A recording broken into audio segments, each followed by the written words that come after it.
Ellen School adalah sebuah sekolah untuk memperbaiki perilaku yang kontroversial dan merupakan sekolah asrama di Polandia Androscoggin County di Maine.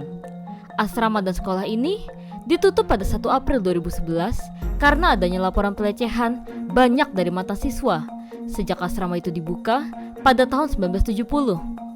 Sekolah ini menjadi terkenal dan sempat kontroversial selama tahun 1990-an dan awal 2000-an ketika mantan teman sekelas Michael Skakel, salah satu murid di sekolah ini pada tahun 1970-an, bersaksi melawan Michael dalam sebuah persidangan atas pembunuhan tak terpecahkan yang terjadi sekitar 2 tahun sebelum ia mendaftar di Ellen. Sekolah ini juga memiliki beberapa kontroversi, pelecehan dan juga abuse dalam program perbaikan perilaku terhadap para murid di sekolah tersebut.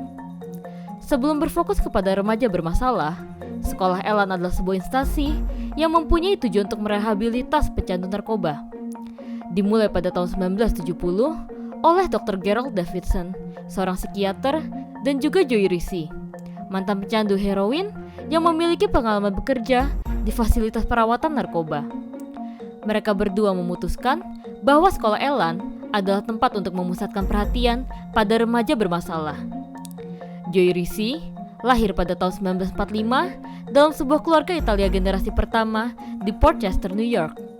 Menurut Maura Curley, mantan konsultan pemasaran untuk Joe dan juga penulis buku Dog in a Raincoat, The Joe Risi Story, ia dibesarkan oleh kakek nenek dari pihak ibu setelah ibunya menandatangani hak asuh. Sepanjang masa mudanya, ia terlibat dalam banyak masalah. Sebuah cerita yang pernah ditulis pada tahun 1979 menyatakan bahwa ia memiliki masalah kecanduan narkoba pada usia 12 tahun. Dan pada tahun 1963, di usianya ke-18 tahun, Joe ditangkap karena merampok sebuah truk surat. Ia diberikan pilihan, menghabiskan 7 tahun di penjara atau pergi ke pusat rehabilitasi. Joe memilih untuk pergi ke pusat rehabilitasi bernama Daytop Village. Daytop Village dibuka pada tahun 1963 oleh psikiater Daniel Harold Casriel dan pastor William O'Brien. Daytop mempraktikkan perawatan bergaya komunitas serap. Joe dicatat sebagai salah satu kisah sukses terbesar Daytop. Ia mengatakan tentang pengalamannya di sana. Saya telah melakukan sedikit masa terapi, tetapi hasilnya mengejutkan saya. Meskipun mengakui kesuksesan terapi yang dilakukan di sekolah tersebut, Joe tetap tidak setuju dengan beberapa praktik. Salah satunya adalah mencukur kepala para remaja yang diterapi atau kurangnya pendidikan yang didapat oleh para peserta di dalam pusat rehabilitasi tersebut. Terapi yang dialami Joe tampaknya memiliki kesan yang mendalam pada dirinya. Ia tidak hanya menjadi kisah sukses siswa untuk program tersebut, tetapi ia juga bertujuan untuk turut menjadi pendiri dan pemimpin untuk sebuah program bertujuan sama. Joe membayangkan sekolah yang akan didirikannya sebagai pilihan bagi orang tua yang berjuang dengan anaknya yang memiliki masalah perilaku dan juga psikologis. Ini bukan anak-anak pada umumnya, Joe menjelaskan. Orang tua mereka membawa mereka ke sini untuk memperoleh sukses dalam memperbaiki perilaku mereka ketika segala cara lain gagal. Joe menggunakan metode yang keras untuk mereformasi siswa di bawah asuhannya, menggunakan apa yang ia pelajari di fasilitas lain, dan ia memaksa para muridnya untuk memakai tanda-tanda yang sifatnya memalukan, bahkan membuat beberapa murid berkelahi fisik.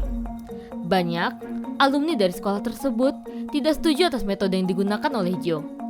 Selama beberapa dekade, banyak siswa yang berkisar dari kelas 8 sampai kelas 12 masuk dan belajar di sekolah Ellen.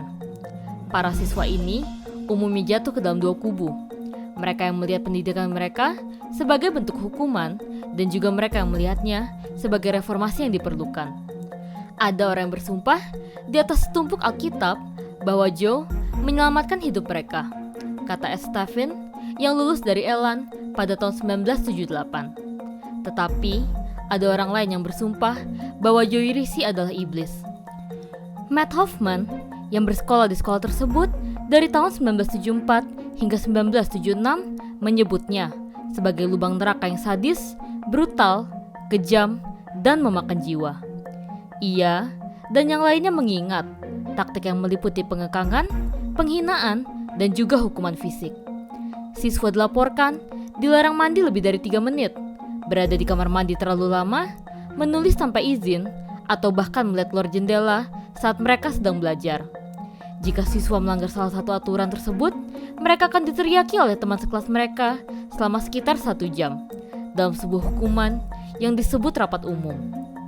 Beberapa siswa juga dipaksa untuk memakai tanda atau kostum yang memalukan.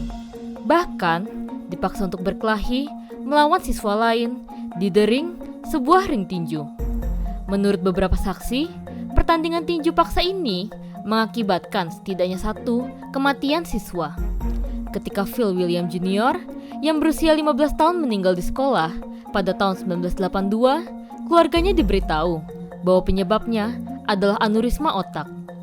Tetapi, lebih dari 30 tahun kemudian, muncul tuduhan bahwa ia benar-benar dipukul sampai mati di The Ring setelah ia mengeluh sakit kepala. Tapi, administrator sekolah lama menepis tuduhan-tuduhan tersebut. Terlepas dari kontroversi tersebut, banyak orang tua tetap rela membayar lebih dari $50.000 untuk mengirim anak-anak mereka ke sekolah Elan selama bertahun-tahun.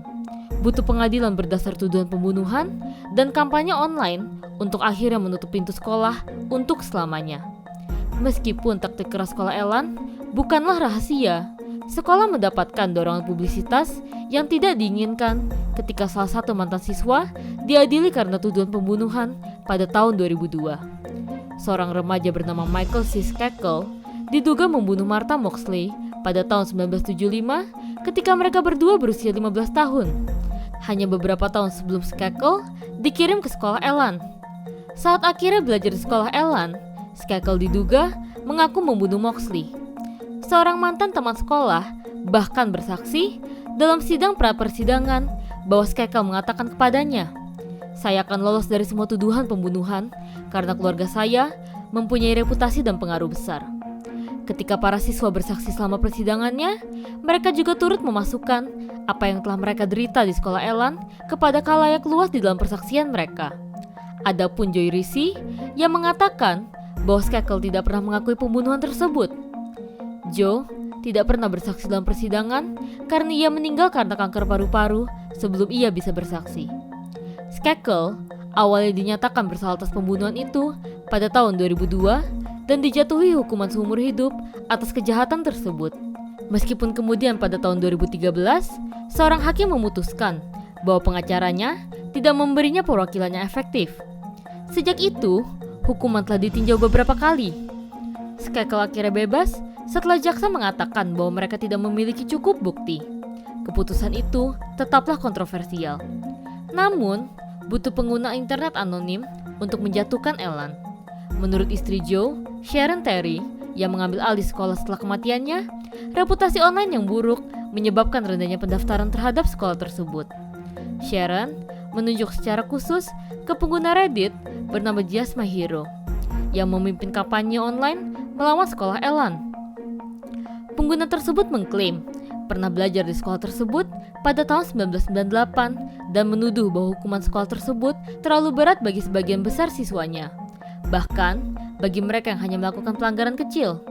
"Saya percaya bahwa internet adalah alat nomor 1 kami untuk mengekspos semua kejadian dan hukuman mengerikan di sekolah Elan," tulis Just My Hero. Setelah ditutup pada tahun 2011, sekolah Elan meninggalkan warisan yang kabur dan bercampur aduk. "Elan menyelamatkan hidup saya," kata Sarah Leves yang bersekolah pada tahun 1990-an. "Tetapi, aku tetap mengalami banyak trauma dan dihantui olehnya."